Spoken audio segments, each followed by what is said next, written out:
Mari kita sekarang bersama-sama membuka kitab suci dari Injil Yohanes pasal ke-18. Injil Yohanes pasal ke-18. Setelah mendapatkan, mari kita bersama-sama membaca Injil Yohanes pasal ke-18. Kita membaca dari ayat pertama dengan bergiliran responsif.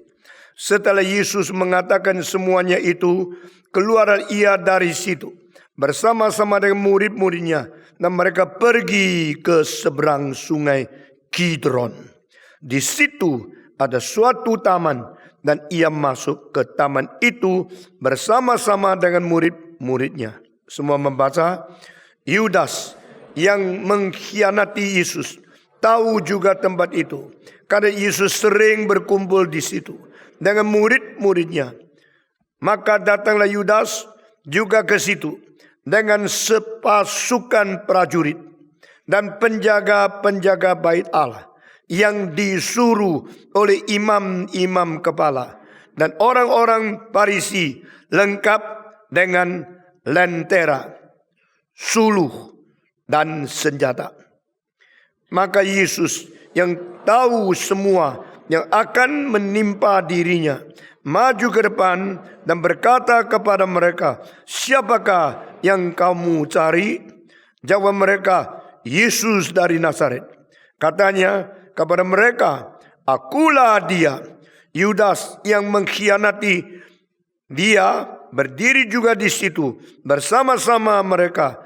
Ketika ia berkata kepada mereka, "Akulah dia," mundurlah mereka dan jatuh ke tanah. Maka ia bertanya pula, "Siapakah yang kamu cari?" Kata mereka, "Yesus dari Nazaret."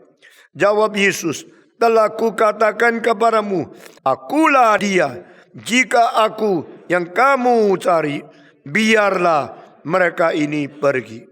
Demikian hendaknya supaya genaplah firman yang telah dikatakannya, "Dari mereka yang engkau serahkan kepadaku, tidak seorang pun yang ku biarkan binasa." Lalu Simon Petrus yang membawa pedang menghunus pedang itu, menetakannya kepada hamba imam besar dan memutuskan telinga kanannya. Namun hamba itu, Malkus, kata Yesus kepada Petrus, "Sarungkan pedangmu itu. Bukankah aku harus minum cawan yang diberikan Bapa kepadaku?" Pembacaan kitab suci sampai di sini. Saudara-saudara, kita bersyukur kepada Tuhan. Inilah pasal di mana Yesus ditangkap untuk mempersiapkan diri digantung di atas kayu salib. Pasal 18 Yesus ditangkap. Pasal 19 Yesus disalibkan. Pasal 20 Yesus mati dan bangkit. Dan pasal 21 tuturan yang terakhir. Lalu selesailah seluruh Injil Yohanes. Kita bersyukur kepada Tuhan. Pasal 18 Yesus sudah selesai bicara dengan muridnya, sudah selesai makan dengan muridnya, sudah selesai berjamu perjamuan suci dengan muridnya, sudah selesai doa kepada Allah Bapa.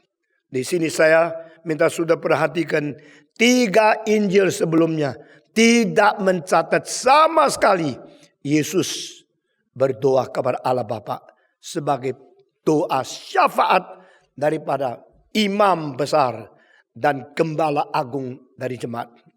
Pengantara satu-satunya di tengah-tengah Allah dan manusia, bagaimana mendoakan kaumnya, miliknya, umatnya di hadapan Allah Bapa.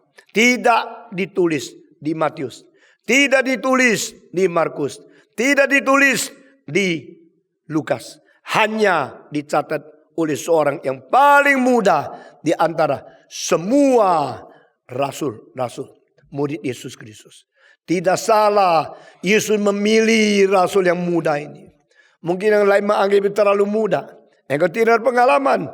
Justru apa yang Tuhan lihat tidak dilihat oleh orang lain. Tuhan pilih sesuatu di luar dugaan yang mungkin unqualified, too young, no experience. We are still teenagers. How can you to be chosen among one of the 12 apostles? Tapi Tuhan tidak salah. Karena melalui anak yang paling muda ini, akhirnya begitu banyak rahasia kebenaran yang dicantum di Alkitab justru dipelihara dan diturunkan zaman ke zaman di dalam sejarah. Saudara-saudara, setelah Yesus berdoa selesai, baru dia keluar. Saya percaya setelah selesai berdoa, lalu dan muridnya keluar. Waktu itu Yudas sudah tidak ada. Terakhir Yudas kumpul dengan Yesus Kristus beserta murid-murid. Itu pasal berapa? Masih ingat? Pasal 13. Saudara ingat kalimat saya? Pasal 12. Selesailah pembicaraan Yesus dengan semua orang Yahudi, khususnya pemimpin-pemimpin agama. After that, no more opportunity to have any conversation with the religious leaders from the Jewish people. Tidak lagi diberi kesempatan. Jangan kira dengar khotbah itu adalah kebebasan kita. Jangan kira mendengarkan firman yang Tuhan yang baik itu adalah hak kita.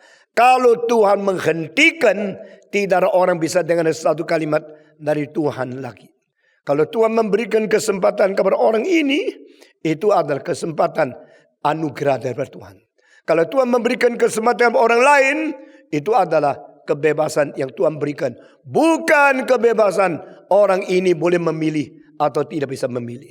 Saudara-saudara, semua orang kira kalau ada waktu saya dengar, Tuhan pasti kasih saya kesempatan.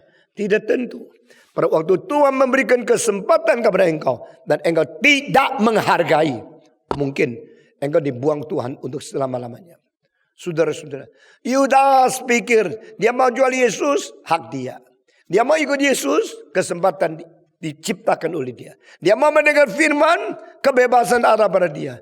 Dia tidak tahu kebebasan, kesempatan, kemungkinan, semua di dalam tangan Tuhan. Kalau Tuhan tidak memberikan, engkau tidak ada kesempatan, tidak ada kebebasan, tidak ada kemungkinan memilih atau memegang sesuatu occasion di mana engkau yang menjadi Tuhan. Saudara-saudara, pasal 12 selesai bicara dengan orang Yahudi, setelah berdebat dengan orang-orang Farisi, tidak ada lagi satu kali kesempatan Tuhan bicara sama mereka lagi. Your opportunity is gone. No more occasion, no more time for you to listen to me. Satu kali saja Yesus bertemu dengan Pilatus. Satu kali saja Yesus dengan Herodes. Satu kali saja Yesus bertemu dengan pemuda seorang pejabat yang bertengah-tengah jalan lutut minta sesuatu dari Yesus Kristus. Semua kesempatan satu kali saja Yesus bertemu dengan perempuan Samaria. Satu kali saja Yesus bertemu dengan Nikodemus. Dan mereka kira mereka mau datang, mereka mau cari, mereka mau dengar, mereka mempunyai kebebasan. Sama sekali tidak demikian. Tetapi saya melihat dari Reform Theology, the sovereignty of God, the grace of God is from God Himself. When God give you opportunity, that is the grace upon you. When you deny that, you are denying your eternal faith. Saudara-saudara, waktu kita menolak anugerah Tuhan, kita menolak nasib kita di dalam kekekalan. Jangan main-main. Pasal 12 selesai. Tidak lagi kesempatan. Pasal 13 kesempatan terakhir untuk Yudas. Waktu itu Yudas menjadi orang dilayani. Yesus menjadi orang melayani. I come not to be served, but I come to serve. Yesus merendahkan diri, mengambil sebagai air dan keluarkan dia pakai ikat pinggang untuk melap kaki murid-murid Yesus yang kotor. Cuci kaki mereka. Hak apa Yesus yang mengatakan, engkau memanggil aku Tuhan, engkau mengambil aku guru? Memang aku adalah Tuhanmu. Aku adalah gurumu, tapi aku berada di tengah-tengahmu sebagai seorang yang melayani, yang mencuci kakimu. Kaki adalah tempat yang paling kotor di dalam seluruh badan kita. Karena keringat turun sampai di situ, dah turun lagi. Kumpul di kaki. Itu tempat yang banyak bolot, tempat yang banyak bau, tempat yang keringat, semua kumpul di dalam sepatu. Saya dari dulu ada satu hal tak pernah mengerti. Baju kotor tetap cuci. Sepatu kotor siapa cuci? Engkau berapa lama cuci satu kali sepatu? Pernah enggak? Lalu saya pikir kaki saya masuk dalam sepatu ini sampai hari ini sudah 8 bulan. Sepatunya cuci berapa? Hampir tidak. Hampir tidak pernah kita bersihkan sepatu. Masukkan deterjen, rinso, kocok-kocok, keluarkan, lalu jemur. Karena besok mau pakai lagi. Jadi kaki itu paling kotor, paling banyak bakteri, paling bau. Tapi Yesus cuci kaki. Saudara-saudara, di dalam kekekalan kita akan melihat sesuatu keindahan yang paling tinggi. Anak Allah dari Allah yang paling tinggi pernah berada di dunia mengerjakan pekerjaan paling rendah. Dia mencuci kaki murid-muridnya. Yesus mencuci kaki murid-murid. Petrus ada di situ. Yohanes ada di situ. Dan rasul-rasul lain ada di situ.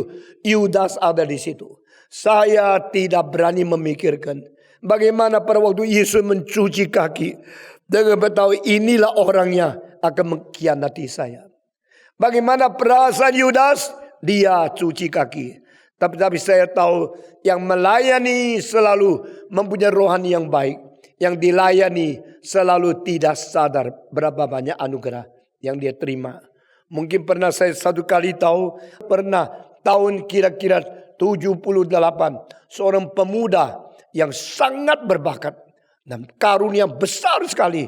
Lalu dia berkhotbah, banyak orang mendengar. Lalu ada seorang Indonesia mengundang dia. Ke Indonesia yuk, saya bikin kebaktian-kebaktian. Suruh engkau berkhotbah.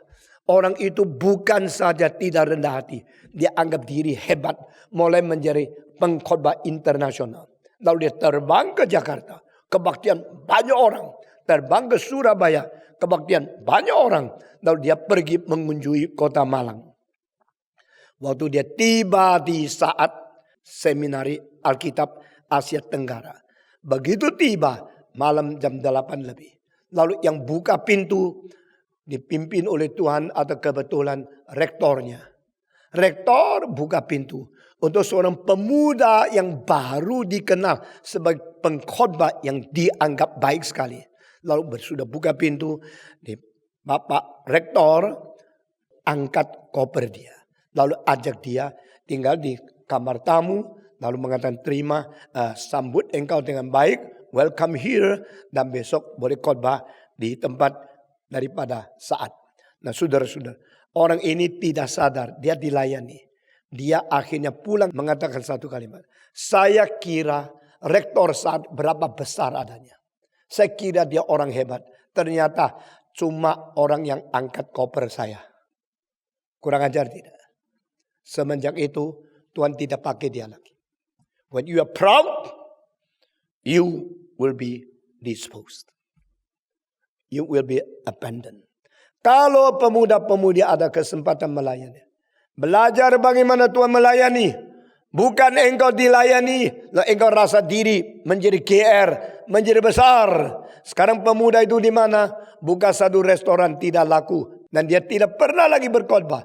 Semua orang undang dia khotbah. Setelah dia kecongkakan, ketinggian dia, tidak pernah mau undang lagi. Bakannya bagus, fasilitasnya bagus, artikulasinya bagus. No more be useful by the Lord. Saudara-saudara, tidak gampang melayani Tuhan. Saya bersyukur kepada Tuhan. Umur 17, pertama kali saya berkhotbah. Sampai sekarang sudah khotbah lebih 33.000 kali di atas mimbar. Saya tetap merasa diri tidak layak. Tidak seharusnya saya adalah orang yang sangat hina. Yang sangat tidak layak melayani Tuhan. Saudara-saudara sekalian. Yudas waktu dicuci kaki. Dia keluarkan kakinya. You cuci. Saya adalah Yudas. You Yesus. Kebetulan saya murid, kamu guru. Tapi apa itu artinya? Dia tidak peduli. Dia menerima pelayanan dari Yesus seperti itu. Saudara-saudara sekalian, dan itulah kesempatan terakhir Yudas ketemu dengan Yesus. Dan pada waktu Yesus mengatakan 2 kalimat terakhir, 1 kalimat yang kau ingin lakukan, lakukanlah sekarang. Kalimatnya kabur. Kalimatnya tidak jelas. Dan orang pikir Yesus suruh dia pergi beli barang untuk persiapan menolong orang miskin. Karena apa? Karena Yudas berjabatan treasurer. Dia ada bendahara. Uang ada di tangan dia. Biasa Yudas disuruh beli barang, suruh beli makanan, beli roti. Kalau kebutuhan itu dia yang jalankan. Maka mereka kira dia sedang menjalankan tugas untuk mempersiapkan makanan bagi orang lain. Orang tidak curiga apa-apa. Saudara-saudara, sampai di Getsemani, Yesus mengatakan kalimat terakhir, Yudas, dengan ciuman engkau menjual anak manusia kah? Satu pertanyaan yang tidak perlu dijawab dan semua sudah tahu. Ini adalah pengkhianatan. Saudara-saudara, itu kesempatan terakhir. Sesudah 14, 15, 16, Yesus menjanjikan turunnya Parakletos, Roh Kudus, oknum pribadi ketiga daripada Allah Tritunggal mendampingi gerejanya sampai kesudahan alam. Ada berada di dalam hati manusia untuk selama-lamanya menyertai kita dan akan memimpin kita masuk ke dalam segala kebenaran. Saudara, setelah 16 dia berdoa syafaat bagi gereja dari zaman ke zaman untuk selama-lamanya. Setelah 17 selesai, Yesus keluar daripada yang disebut loteng Markus atau tempat di mana berkumpul untuk sakramen Holy Communion. Sesudah itu mereka pergi. Kemana? Turun daripada loteng itu. Jalan ke tengah-tengah jalan. Menuju ke bagian daripada tepi. Lalu keluar dari pintu. Turun lagi ke lembah. Naik lagi ke bukit. Pergi ke Getsemani. Dan inilah perjalanan di mana mereka menyanyi lagu. Di dalam seluruh kitab suci tidak pernah mengatakan Yesus menyanyi kecuali kali ini. Dan ini tercantum 2 kali. Di dalam Markus dan Lukas. Yesus menyanyi beserta mereka. Langsung sesudah itu masuk ke taman Getsemani. What did they sing? Mereka menyanyi Mazmur 118. Di dalam Mazmur 118 ini dicatat khusus oleh seorang pentafsir Alkitab dari Jerman yang membuat pentafsiran komentar yang tebal sekali. Keil and Delitzsch. In the commentary of the Keil and Delitzsch sengaja mengatakan yang mereka nyanyikan adalah Mazmur mengenai hari Paskah. Mazmur mengenai Passover. Dan saudara-saudara, orang Israel pada waktu merayakan hari Paskah, mereka harus menyanyi dari Mazmur 118. Di Mazmur 118, 2 ayat yang penting. Yang satu adalah, this is the day the Lord has made. We should rejoice in it. Inilah harinya Tuhan. Mari kita bersuka cita di dalamnya. Ayat kedua yang penting, seharusnya membawa korban persembahan datang kepada mesbah untuk diserahkan, disembelih untuk Tuhan. Jadi kedua ayat ini memberikan kepada kita waktu dan event. Waktu apa? Inilah harinya Tuhan. Di mana Tuhan sudah menjadikan, sudah menetapkan. Mari kita bersuka cita. Banyak anak sekolah minggu, banyak orang Kristen suka menyanyi lagu ini. Hari ini, harinya Tuhan, harinya Tuhan. Mari kita bersuka cita, bersuka ria. Saudara-saudara, hari itu hari yang bersuka cita. Dan kita nyanyi untuk sesuai dengan hari kelahiran kita. Hari ulang tahun gereja. Sama sekali tidak cocok. Karena hari ini, harinya Tuhan adalah singular day. The only day in the history of creation. The only day in the history of redemption. The history which only one day, the day when Christ must be crucified. Dan hari itu dimulai daripada matahari terbenam dan selesai pada esok hari pada waktu matahari terbenam lagi.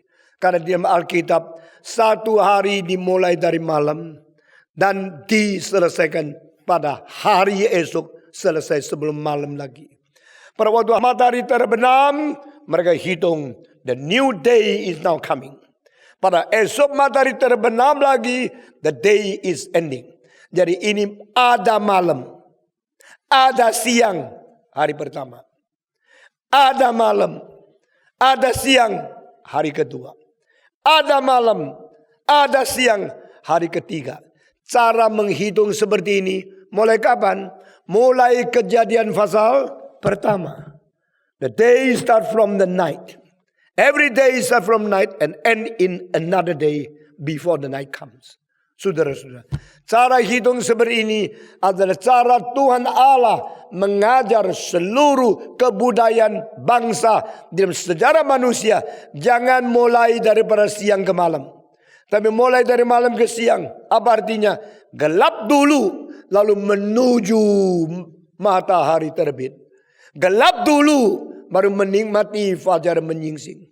Saudara-saudara sekalian, manusia hidup selalu mulai senang dulu, lalu akhirnya susah. Foya-foya dulu, akhirnya menjadi miskin.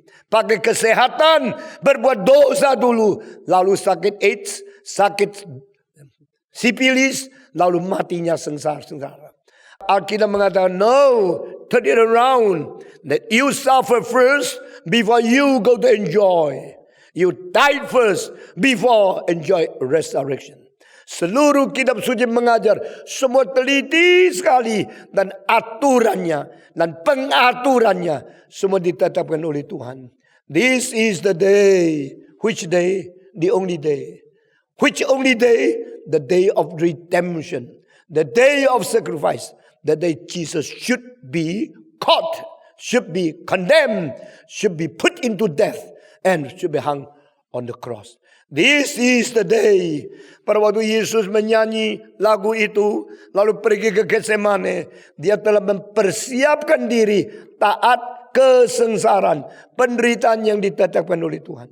Dia betul-betul rela menjalankan segala sesuatu yang dipredestinasikan Allah untuk dia.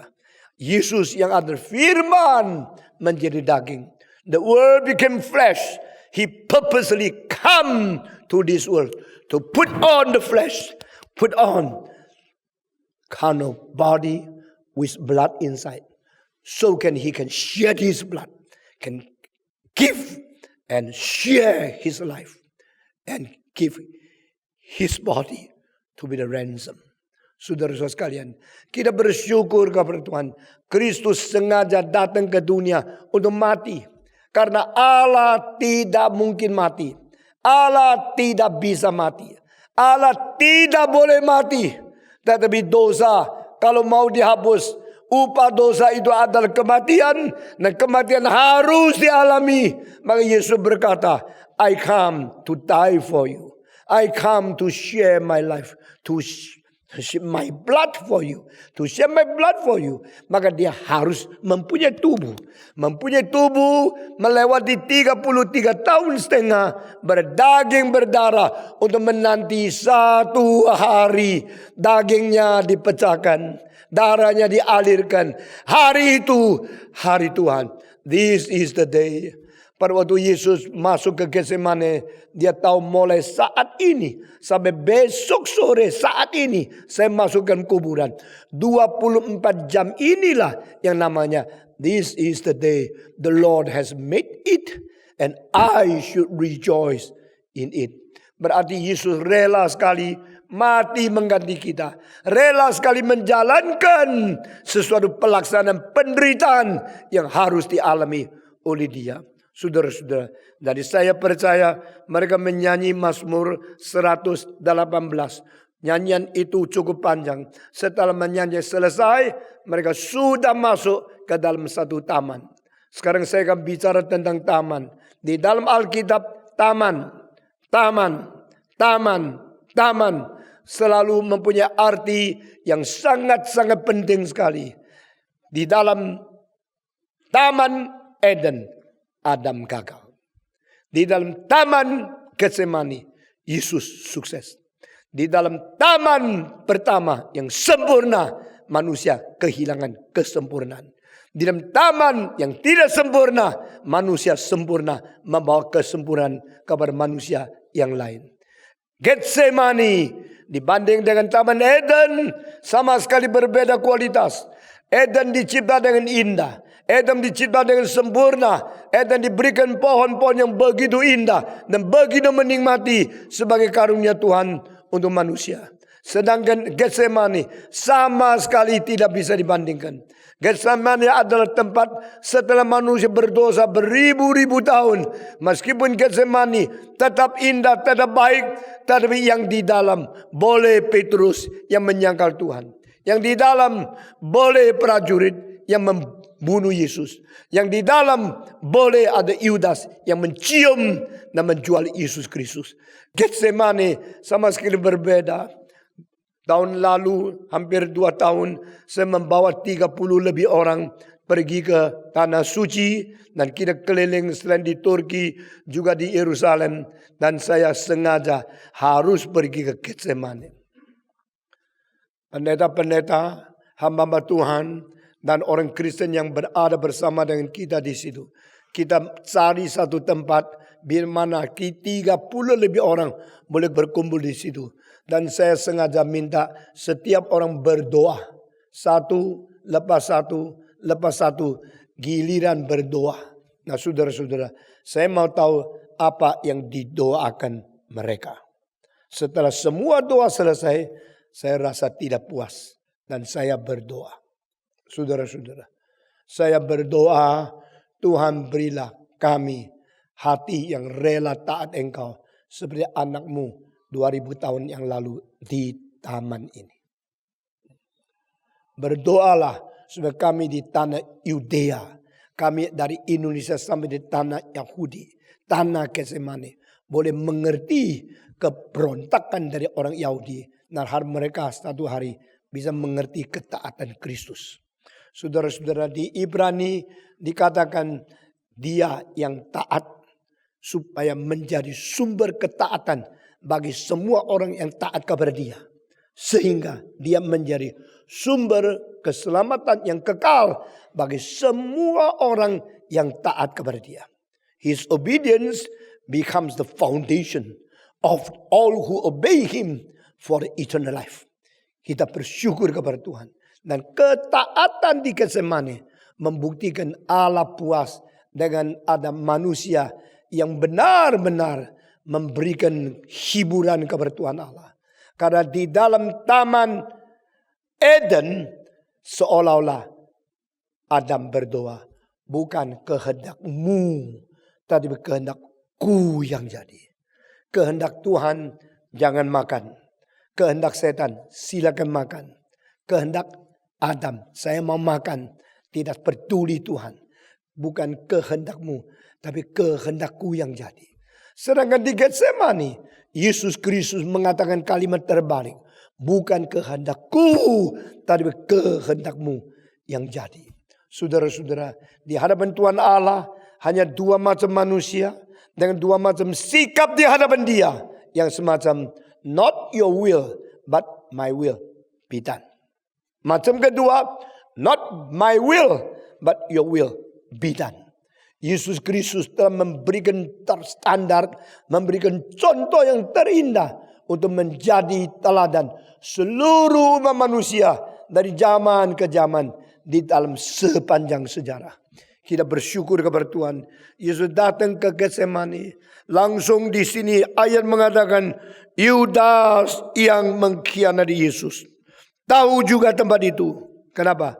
Karena Yesus sering ada di situ. Yesus selama 7 hari berada di Yerusalem. Setiap hari pagi sampai sore sibuk pelayanan. Tapi malam harus pergi ke Getsemani berdoa. Di dalam pelayanan dia tidak lupa berdoa. Karena dia mengetahui kekuatan pelayanan bukan dari dia sendiri. Dia mengetahui pelayanan bukan menyenangkan dia sendiri. Dia melayani demi menyukai Tuhan Allah, memperkenankan kepada Allah Bapa yang mengutus dia. Maka dia selalu masuk ke Getsemani berdoa di situ. Saudara-saudara, karena dia sering sama hari berdoa di situ, Yudas tahu. Maka Yudas mengincar, Yudas mengingat, Yudas mentengeri tempat di mana Yesus berdoa supaya waktu dijual Yesus boleh jatuh ke dalam tangan musuhnya dan pasti 30 keping perak yang dijanjikan jatuh ke dalam tangan dia. Kalau dia luput, hari itu Yesus tidak datang, mereka kecewa, uang tidak dapat, dia tidak jadi jual Yesus, maka dia mempunyai mimpi menjadi kaya, tidak jadi. Orang kalau sudah ingin uang, sudah merencanakan dapat uang, dia selalu rajin. Saudara-saudara, kalau orang silakan datang kebaktian, ini khotbah yang penting, saya tidak ada waktu. Tapi saat yang sama, orang telepon, sekarang saya mau jadikan engkau boleh untung $20,000. Karena ada orang mau lihat rumah, engkau broker bukan, dia pasti ada waktu. Karena apa? Karena dia maunya uang. Orang yang hasratnya cuma uang tok. Bagaimana sibuk dia akan meluangkan waktu. Kita jangan menipu Tuhan. Kita jangan anggap diri pintar. Tuhan mengetahui segala gerak-gerik, segala tindak tanduk, sedar butir pikiran engkau yang tidak jujur di hadapan Tuhan. Yudas tahu tempat itu. Yudas tahu Yesus sering datang di tempat itu. Yudas tahu kira-kira malam ini dia pasti datang ke tempat ini. Maka dia bawalah orang-orang. Yang dibawa siapa? Saudara lihat, engkau akan kaget sekali. Adalah orang-orang pesuruh daripada imam besar. Dan prajurit. Dan orang-orang Yahudi yang benci kepada Yesus. Kenapakah anggota gereja sekarang tidak bersekutu di dalam gereja? Kenapa murid Yesus tidak bersama di pinggir Yesus? Kenapa dia sekarang muncul di tengah-tengah kelompok yang paling benci Yesus? Saudara-saudara, jangan-jangan kita tubuhnya berada di gereja, hatinya di luar. Jangan-jangan kita berkelompok sebagai anggota dari tubuh Kristus, tetapi jiwa kita berada di tempat pengkhianat. Saudara-saudara, Yudas berkumpul dengan siapa? Berkumpul dengan Yesus 3,5 tahun. Pada hari terakhir berkumpul dengan siapa? Berkumpul dengan orang yang mau membunuh Yesus. Apakah artinya 3,5 tahun mengikut Yesus? Apakah maknanya memilih dia menjadi satu di antara 12 murid? Apakah gunanya memberikan pengajaran khotbah terus menerus tidak habis mendidik dia? Saudara-saudara, kadang-kadang kita lihat orang yang sudah mengikuti kebaktian bertahun-tahun, hari terakhir membelot. Ada yang dari kecil sekolah minggu, pada waktu mati di dalam tangan setan. Semua yang dididik, yang diterima, yang diajarkan kepada dia menjadi cuma-cuma, menjadi sia-sia. Karena detik terakhir dia bukan di dalam tangan Tuhan. Hati-hatilah engkau. Alkitab berkata kepada kita, engkau harus memperhatikan akibat seseorang. Be aware of the final day. Aware of the final point of the life of a person. Saat terakhir dia ada di mana. Jangan kita kelihatan sibuk mencintai Tuhan. Tetapi akhirnya detik terakhir di dalam tangan iblis. Kenapa bisa begini? Karena dari detik permulaan hatinya tidak ada pada Tuhan. Saudara masih ingat pada waktu Yesus mengatakan, dengan sesungguhnya aku berkata kepadamu, malam ini di antara kamu ada satu orang akan menjual aku. Apakah itu saya? Apakah itu saya? Semua tanya, apakah itu saya? Oh Tuhan, itu sayakah? Itu sayakah? Yudas tidak tanya begini. Dia menanya, itu sayakah? Rabi. Dia tidak panggil Tuhan. Karena apa? Ini semua yang dicatat di Alkitab. Dengan kalimat-kalimat yang sedikit-sedikit. Kecil sekali. Membuktikan ada agenda tersembunyi. Dari detik pertama, Yudas tidak pernah mengenal dan tidak pernah mengaku Yesus adalah Tuhan. Yang dia tahu Yesus guru. Yang menjadi guru banyak, menjadi Tuhan hanya satu. Semua murid panggil Yesus Tuhan, dia panggil Yesus guru. Karena apa? Tidak pernah ada sesuatu transformasi pengertian dia tentang anak Allah dan sebut dia sebagai Tuhan. Dia hanya guru. Is it me? Is it I? Oh, Rabbi. Yesus tidak menjawab. Saudara-saudara sekalian, dia membawa siapa? Di sini dikatakan, maka datanglah Yudas juga ke situ dengan sepasukan prajurit dan penjaga bait Allah yang disuruh oleh imam kepala dan orang-orang Farisi lengkap dengan lentera, suluh dan senjata.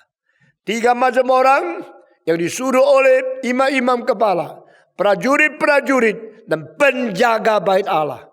Ini adalah mewakili militer, ini adalah mewakili agama dan mewakili pejabat di dalam bait Allah.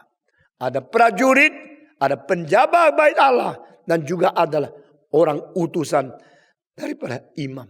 Semua orang penting. Ini orang tidak gampang. Kalau engkau sekarang berkumpul dengan penjaga Istana Merdeka, engkau berkumpul dengan pesuruh ulama terbesar, engkau berkumpul dengan tentara TNI, lalu engkau pergi 3 kelompok orang ini berserta dengan engkau baru tahu apa artinya. Yudas tidak mau dihina. Dia pikir itu orang biasa. Yesus tidak ada latar belakang backing militer. Yesus tidak ada latar belakang backing daripada prajurit. Yesus tidak ada latar belakang backing daripada agama. Di dalam masyarakat, he is nobody. Di dalam agama, Jesus is nobody. Di dalam politik, Jesus is nobody. But I can bring the soldiers, the servants of the high priest. I can bring forth with me those who are the watcher, keeper of the temple of God. Berapa besar dia? Kuasanya dinyatakan. Saudara-saudara, kadang-kadang orang biasa waktu berjumpa dengan kesempatan yang penting sekali, mereka mulai menunjukkan giginya. Kadang-kadang pedagang-pedagang seperti biasa datang ke gereja, selamat, bye-bye, mendadak ke rumahnya, foto sama jaksa agung, foto sama jenderal bintang 5, supaya orang tahu di gereja saya orang biasa, tapi saya di masyarakat orang luar biasa.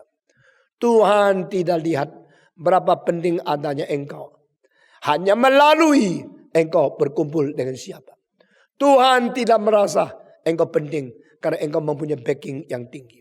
Di sini catat, Yudas kumpul dengan pemimpin agama, Yudas kumpul dengan militer, Yudas kumpul dengan agama yang menjaga bait Allah, utusan dari imam-imam berkumpul bersama. Kalau mereka bisa terima saya, maka saya diterima. Yesus tidak. Tidak apa-apa. Yesus tidak ada backing politik, agama, masyarakat, kuasa daripada kerajaan atau bait Allah. Sama sekali tidak. Jesus has nothing. If I do not have Jesus, I lost nothing too. Inilah pikiran kejahatan yang luar biasa. Tidak bisa menilai di mana pentingnya Kristus di dalam sejarah, di dalam masyarakat, di dalam hidup umat manusia. Hanya pikir Yesus dilihat daripada lahiriah. Tidak ada background apa-apa. Lalu menghina dia. Dia bahkan merasa Yesus tidak penting. Tidak penting. Kalah penting. Kurang penting dari 30 keping perak. Kalau saya mendapatkan 30 keping perak, I lost Jesus. I lost nothing. Saudara-saudara, saya tidak tahu Kristus berapa berharga di dalam nilai hidupmu. Saya tidak tahu berapa besar engkau menghargai Kristus sebagai Tuhanmu. Saudara-saudara sekalian, Yudas masuk Getsemane, tujuannya uang, tujuannya bukan Tuhan. Dan dia sudah pasti malam ini uang ada di rumah saya, ada di tangan saya. Kalau Yesus sudah ditangkap, sudah diterima oleh mereka, pasti uang jatuh ke dalam tangan saya. Dan dia tidak pikir lebih uang itu untuk apa. Saudara-saudara, di dunia banyak orang cari uang banyak sudah juta, ratusan juta, ratusan miliar, sudah miliar, triliun, sudah triliun. Mereka bangga terus, GR besarnya, uang banyak-banyak. Tapi tidak pernah tanya, sesudah uang banyak mau apa? Saya tanya, sesudah uangmu banyak mau apa? Setelah engkau mendapatkan uang begitu banyak, what next? Ini yang dia tidak dipikirkan oleh manusia. Setelah Yudas dapat uang, dia baru tahu dia hanya cukup uang beli tanah untuk mengkuburkan diri. Mari kita pikirkan Alkitab. Kita merenungkan setiap kalimat, setiap huruf, dan di dalamnya maknanya berapa besar untuk mendidik kita sebagai orang yang hidup di dalam dunia. Yudas sekarang lagi sibuk, tidak mau pikir kebenaran. Dia cuma pikir uang. Setelah ini ditangkap, uang masuk tanganku, saya menjadi kaya. Kaya untuk apa? No answer. No meditation on it. Saya bisa kaya. Apakah itu tujuan terakhir? Jika itu ada tujuan terakhir, hidupmu tidak beda dengan binatang. Jika engkau hanya menjadi orang kaya, tapi tidak tahu setelah kaya mau apa, engkau seperti anjing. Engkau tidak ada tujuan hidup. Saudara-saudara, saya bersyukur kepada Tuhan.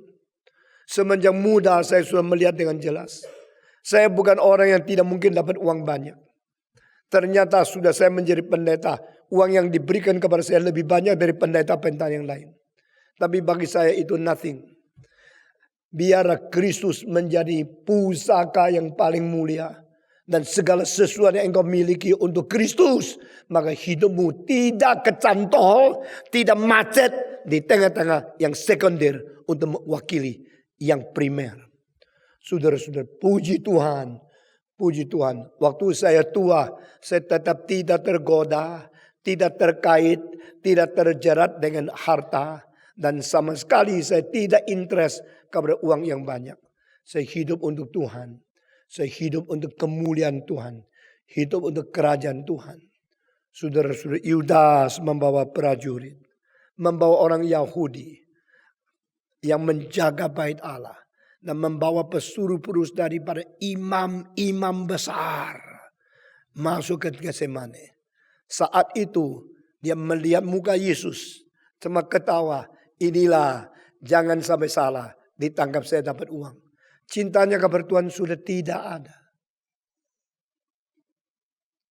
Kepentingan Kristus sudah tidak ada. 3 tahun setengah mendidik dia. Budinya sudah tidak ada. Yang dia lihat cuma uang. Tidak ada Tuhan. Barang siapa mementingkan mamon, dia pasti menginjak-injak Kristus. Barang siapa menjunjung tinggi Kristus, dia pasti menjadi tuan daripada mamon, uang dia. Bukan menjadi budak daripada uang. Saudara-saudara, Yudas masuk ke situ. Begitu tiba, betul, on the spot, Yesus Kristus langsung bertanya, whom seek ye? Engkau cari siapa? Mereka langsung menjawab, Yesus orang Nazaret. Yesus orang Nazaret. Yesus tidak ingkar, I am he. Saudara-saudara, aku adalah dia. Aku adalah orang yang kau cari. Jikalau kita dia marah bahaya, kita melihat ada suluh, ada tambang, ada senjata, pisau. 3 hal sudah dibawa. Dengan jelas akan menangkap, akan mengikat, akan menusuk saya. Ini orang membawa senjata, bawa suluh, api, obor, dan membawa pisau, membawa tali. Ini maknanya apa? Lalu ditanya, siapa kau cari? Yesus menjawab, akulah dia. Engkau cari siapa? Yesus orang Nazaret. Aku adalah dia. Barang siapa menangkap Yesus, mendengar Yesus langsung mengaku dia adalah Yesus. Ketakutan psikologi, pasti mereka menjadi mundur. Tapi Yesus Kristus lain dengan orang biasa. Waktu ditanya, siapa yang kecari? Yesus. Yesus tidak mengatakan, saya tadi baru lihat dia. Dia sudah ke sana. Coba ke situ. Lalu langsung kabur. Itu orang kerdil. Orang yang betul-betul agung jiwanya. Waktu bahaya tidak pergi. Waktu untung tidak maju. Waktu rugi dia maju. Ini orang besar. Saudara-saudara. Kenapa waktu bahaya engkau lari? Kenapa waktu engkau diancam engkau kabur? Kenapa engkau pada waktu di-expose di tengah-tengah kebahayan engkau menyembunyikan sendiri? Yesus tidak pernah melakukan hal seperti ini. Dia adalah Tuhan yang agung, yang hidup di dalam terang dan berani menanggung semua kesulitan. Siapa kau cari? Yesus dari Nazaret. I am He. Pada waktu Yesus mengatakan kalimat begitu jujur dan begitu berani, Alkitab mengatakan mereka semua mundur, jatuh ke belakang. Kenapa? Ini adalah psychological fight, psychological victory. Orang yang benar-benar jiwanya seperti singa, tidak pernah perlu takut. Saya pernah 2 kali coba singa, bawa mobil di safari. Ada singa yang tidur di depan mobil. Saya sudah datang ke situ. Saya pakai klakson. Tit! Singa itu lihat. Tidur lagi. Saya terus pikirkan. Kalau waktu itu saya ketemu anjing. Saya tit! Pas ekornya masuk. Lalu lari. Itu namanya anjing. Anjing itu anjing. Singa itu singa. Semua 1, 2, 3. Anjing itu anjing. Singa itu singa. Kristus adalah yang paling berani. Yang paling agung. Yang paling lurus. Yang paling tegas. Yang tidak sekalipun takut. Pada waktu siapakah yang kau cari? Yesus dari Nazaret. Yesus menjawab, I am He. Saudara dengar ya, Matthew Passion dari Johann Sebastian Bach. Di dalam lagu Johann Passion mengenai ayat ini. Seek ye Jesus of Nazareth. Jesus of Nazareth. Jesus menjawab, I am He. Wah, saya menganalisa. Pada waktu melodi keluar, lalu akornya, sahutan, dan semua orkestra mainnya begitu stabil dan begitu mayor, begitu tidak ketakutan. Di dalam keadaan sangsara, bahaya, Yesus tenang luar biasa. I am He. Mereka langsung jatuh ke belakang. Kenapa? Yang kuat seperti singa membuat penangkap menjadi tikus. Saudara-saudara. Yang tidak takut membuat yang ada senjata yang menjadi takut. Kenapa yang tidak senjata tidak takut? Mengapa yang bersenjata takut? Karena di lahiriah engkau lebih kuasa. Batinnya engkau lebih lemah. Saya mengalami hal ini 47 tahun yang lalu. Tahun 66 saya pergi dari ujung pandang ke Palopo.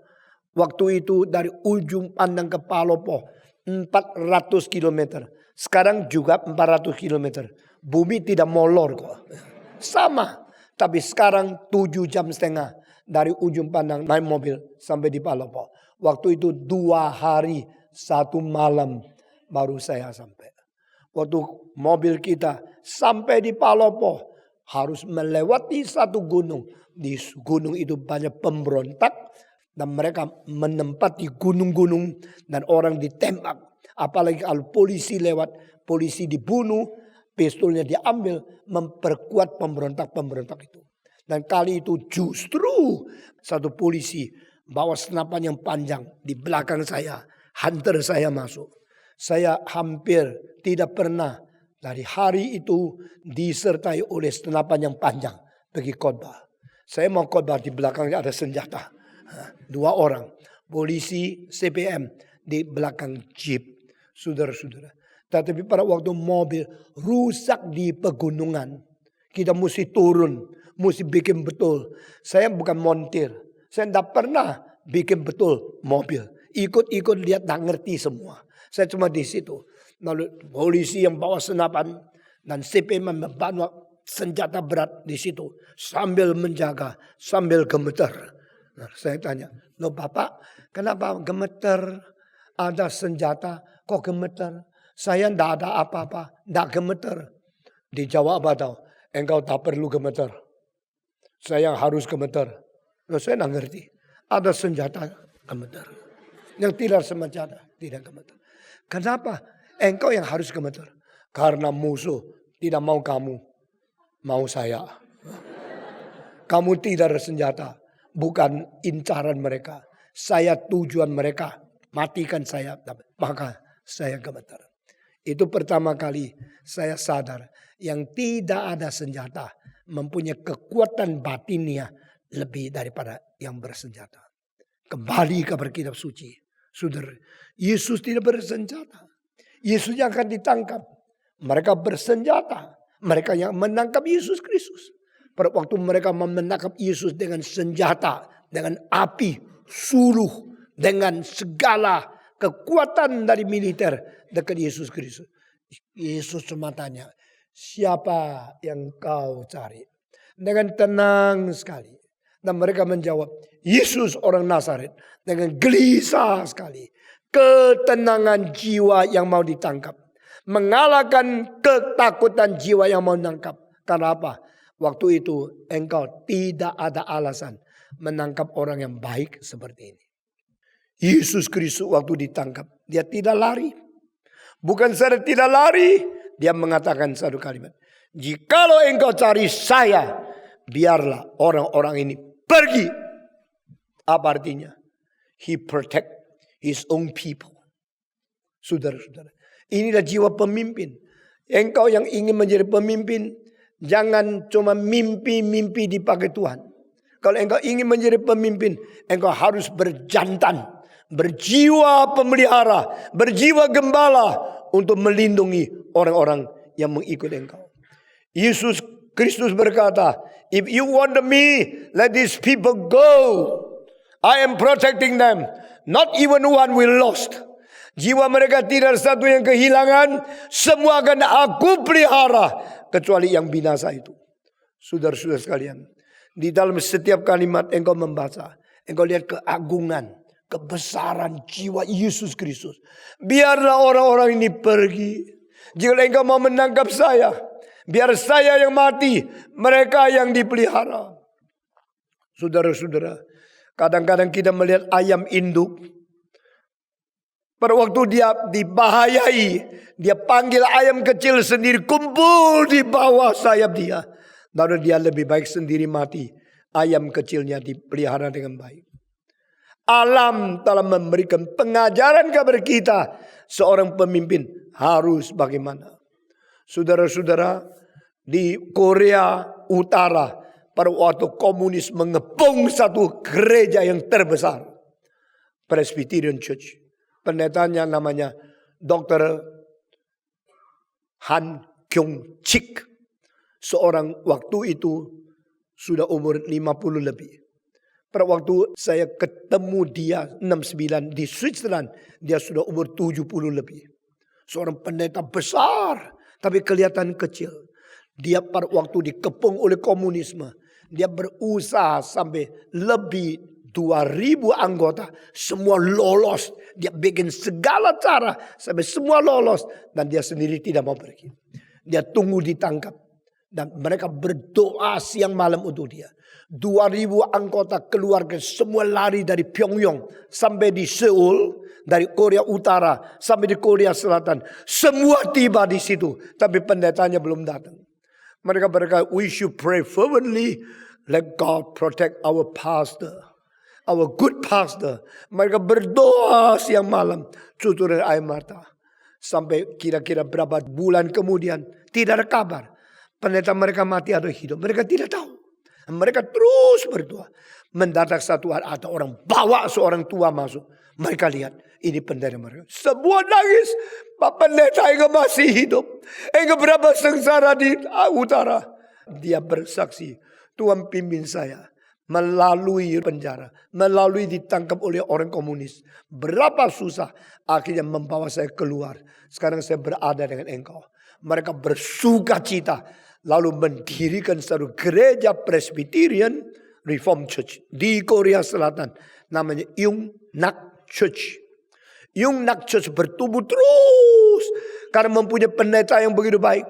Pendeta yang memelihara dombanya. Tidak mau satu orang yang dirugikan. Lebih baik sendiri mati untuk memelihara dombanya.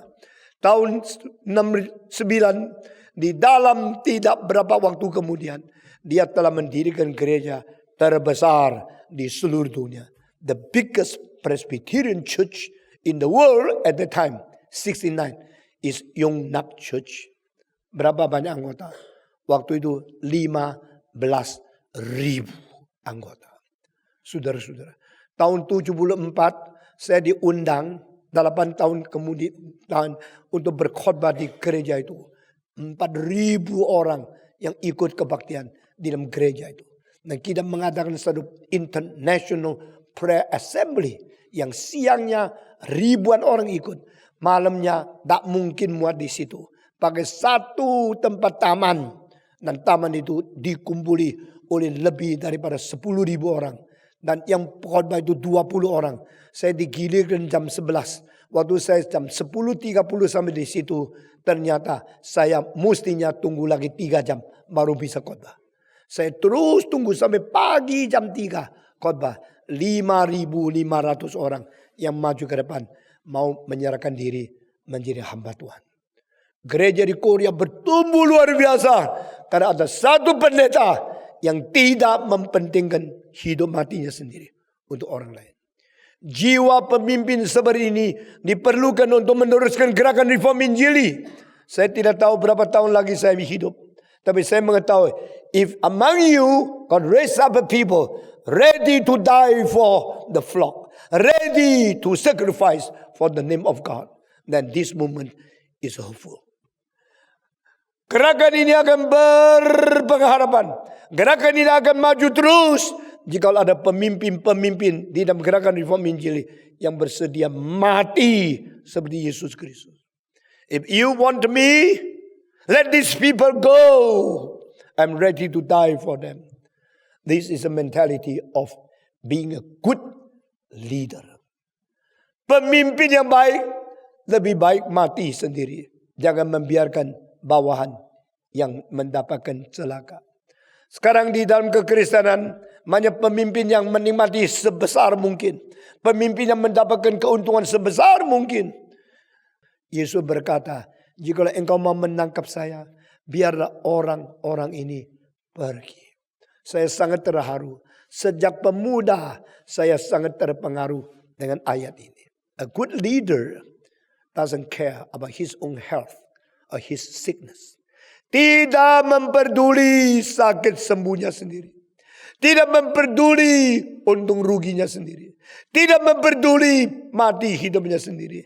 Tapi memelihara orang-orang yang dipimpin. Saudara-saudara, sebelum Yesus naik ke surga, dia berkata kepada Petrus, feed my flock. Gembalakanlah dombaku. Kasihlah mereka makan. Saudara-saudara, saya sudah tua. Yang saya inginkan, pemuda-pemudi bukan ke gereja cari entertainment. Sunday service is not to entertain, but to lead the people of God to worship God. To listen to His commandment. Saudara-saudara, kebaktian hari Minggu bukan tempat untuk hibur, nyanyi-nyanyi, senang-senang. Kebaktian Minggu bukan tempat untuk mempamerkan baju modest yang paling baru. Kebaktian hari Minggu bukan tempat untuk menghibur kita, lalu menjadikan kita mati, tenggelam di dalam ketiduran rohani. Kebaktian hari Minggu adalah mengajak domba-domba untuk menyembah Tuhannya. Berbakti kepada Dia, mendengarkan perintahnya. Biarlah semua yang dicatat di Alkitab menjadi pikiran, ajaran, menjadi teladan kita yang baik di dalam melayani Tuhan.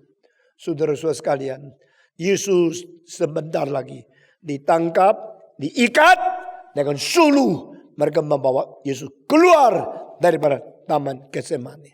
Saudara-saudara, masuk dengan nyanyian, keluar dengan ikatan. When Jesus entered into Gethsemane with singing, "This is the day the Lord has made it.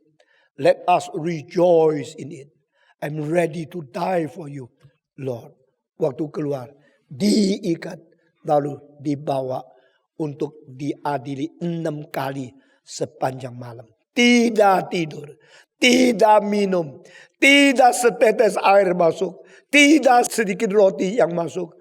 Dia terus sampai besok pagi jam 9 dipaku di atas salib.